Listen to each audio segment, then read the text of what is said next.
Alright, GOS, Grand Operational Simulation Series, Basic Rules. ENA, Sequence of Play, Extended Night Activity. Extended Night Activity occurs in the following order. ENA First Player Turn, First Player Movement Phase, Second Player Exploitation Phase, Full Movement Allowance, First Player Combat Phase, First Player Exploitation Phase, Full Movement Allowance. ENA Second Player Turn, Second Player Movement Phase, First Player Exploitation Phase, Full Movement Allowance. If the first player did not use his exploitation phase in the first player turn, he may conduct this segment. Second Player Combat Phase, Second Player Exploitation Phase, Full Movement Allowance. If the second player did not use his exploitation phase in the first player turn, he may conduct this segment. Designer's note: there is no mode determination phase. This was omitted intentionally. ENA Mutual Fatigue Phase. Each unit activated during the ENA period has a fatigue marker placed upon it during the mutual fatigue phase. Exceptions: units in an MR bonus period and units that defended against GA at half strength. ENA restrictions: during an ENA period, units may not use strategic movement, conduct any type of construction.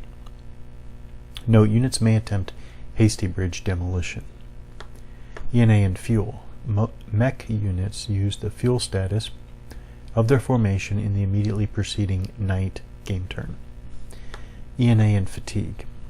Units that were activated for ENA or defended against a GA during ENA at full strength suffer fatigue. Rest GTs. Rest game turns. Units cannot operate 24 hours a day for days on end. Units need time to rest and perform maintenance repair. To reflect this requirement, a player normally will be required to conduct one rest GT each game turn, or game day. One rest game turn each game day. Allied rest turns. All Western Allied forces must take a rest turn each night game turn. Designer's note: Allied tactical doctrine, especially for Commonwealth units, was such that units tended to utilize this time to reorganize and supply their units. Additionally, with a few exceptions, most commanders were either unable or unwilling to attempt the coordination required for large-scale assault during hours of darkness. German rest turns. During the command phase of every game day, the Axis side must secretly denote which game turn, AM, PM, or night, of that game day that is designated as a rest turn.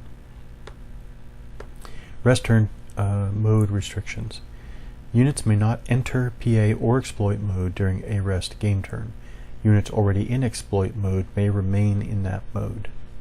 Rest turn movement. The following restrictions are in effect during rest turns. Units that move more than one half of their modified MA incur one fatigue hit. The unit is fatigued immediately upon completion of its movement. This includes units in exploit mode. Units may not move from a hex adjacent to an enemy unit to another hex adjacent to that same or different enemy unit.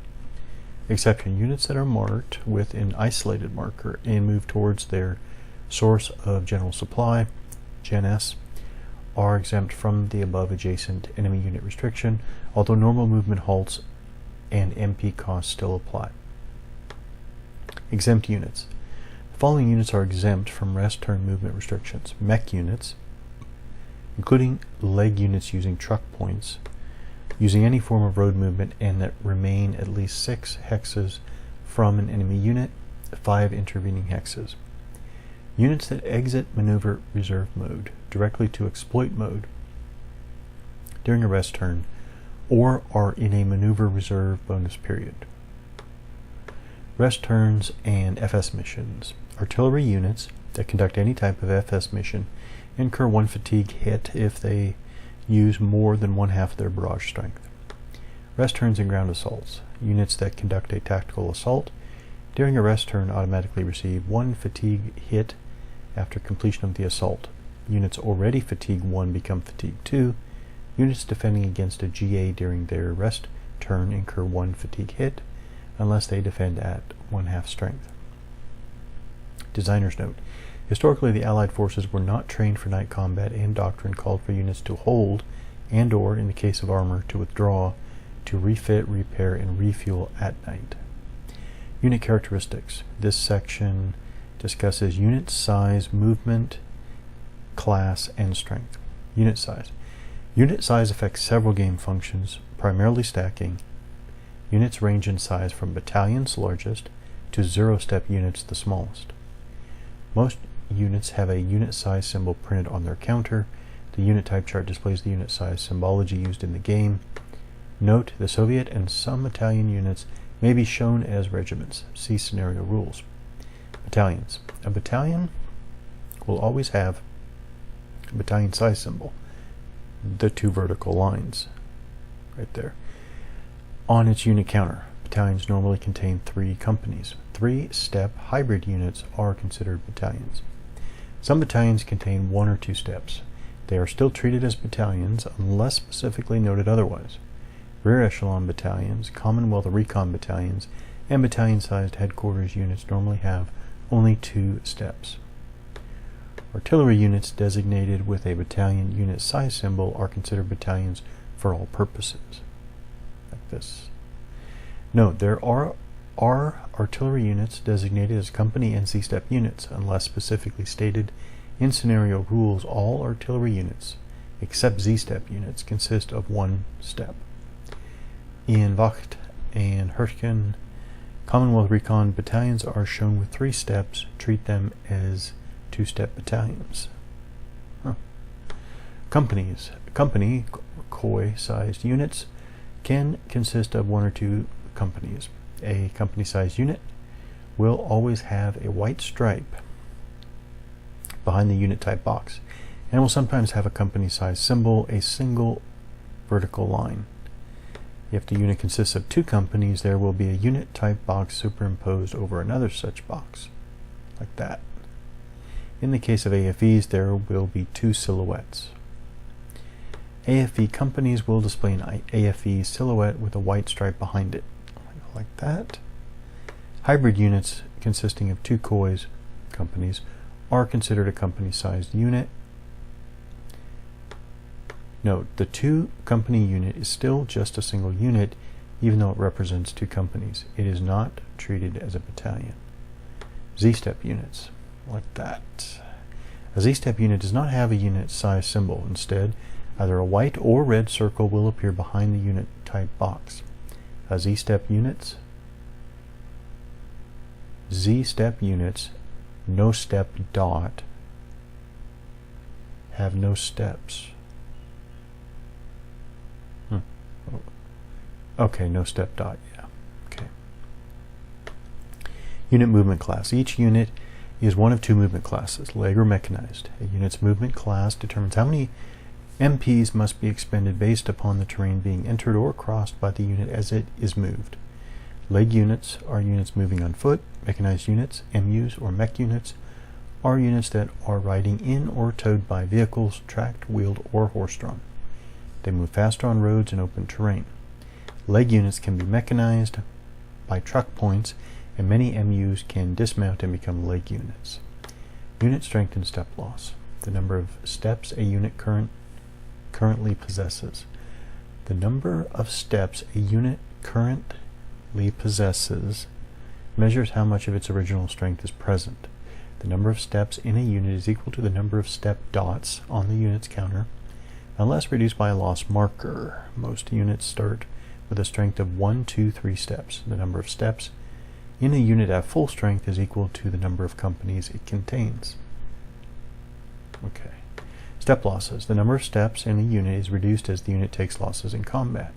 When a unit loses its last step, it is eliminated and removed from the map. A unit's size remains the same, regardless of the number of step losses it has sustained. A 2-company hybrid unit that has suffered a step loss is still considered to be 2 companies of the type shown on the counter, and a battalion, or types, and a battalion-sized unit that has suffered step losses is still a battalion. Z-step units. When resolving ground assault step losses, 1 Z-step unit is eliminated for each step loss suffered by any other units involved in the same GA. Z-step losses incurred in ground assault are in addition to the step losses called for. This loss does not satisfy any step loss requirement. One-step units. One-step units without a Z-step unit on the back are eliminated when they take their first step loss. One-step units with a Z-step unit on the back are reduced to a Z-step unit. 2 and 3-step units. 2 and 3-step units that suffer a step loss are inverted to reveal the reduced side or reduced strength side, indicated by a color band behind the unit's strength values. Okay, there. 2-step units are eliminated when they take their second step loss. 3-step units that suffer a second step loss have a hit or ace of spades marker placed under them, with the reduced strength side face up.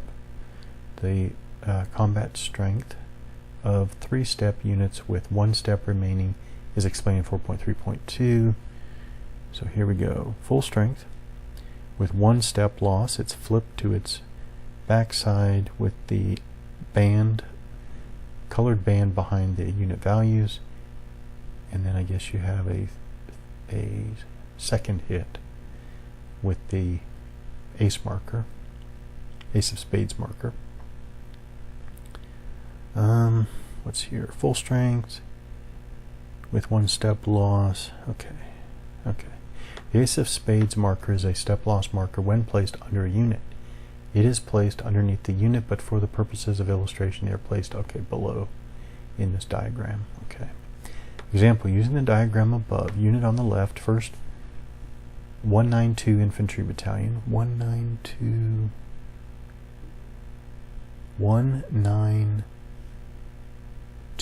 Okay, 192 is shown at full strength, 3 steps. There's the 3 steps.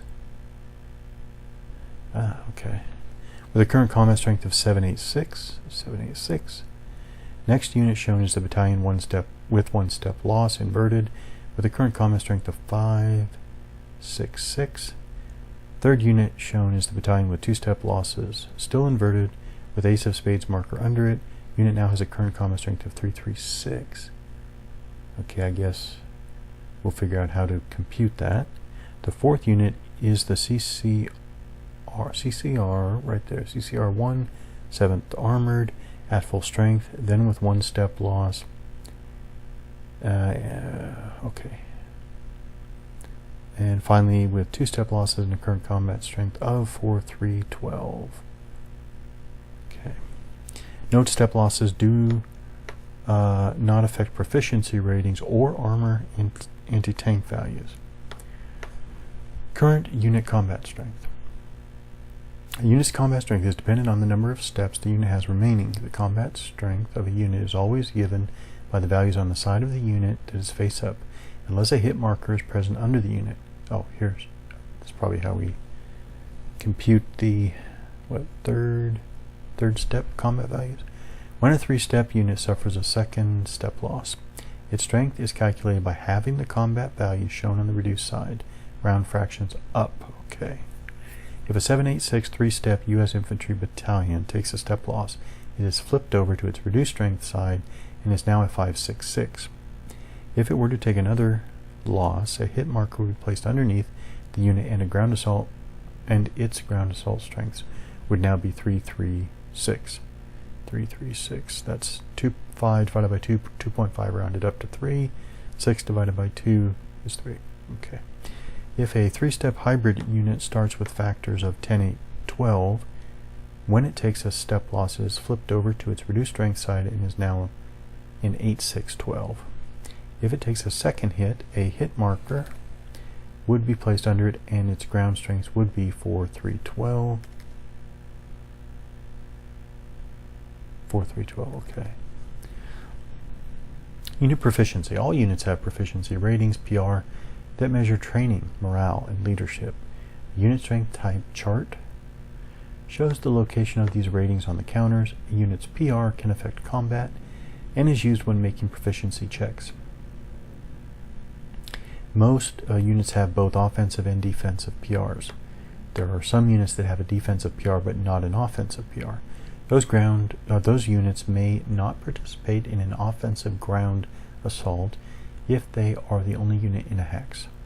They may conduct an offensive ground assault if stacked with a non-Z-step unit that possesses attack proficiency. They may not be selected as the lead PR unit. Exception: ranged artillery units. Those units with a printed range greater than 0 may never participate in an offensive ground assault. Proficiency checks for units. Use the below procedure when making a PR check. Roll 1d10, and if the result is equal to or greater than the PR value of the unit, it has failed its PR check. The offensive PR is used when the unit is on the active side. The defensive PR is used when the unit is on the inactive side. In phases where both sides are active, for example the command phase, check the specific rule requiring the check to determine whether the offensive or defensive PR is used. Proficiency checks and leaders. Leader PR checks use the same procedure as unit PR checks, with the DR being compared to the leader's activation number. If a leader is in the hex when a unit or stack is required to make a PR check, apply -1 DRM.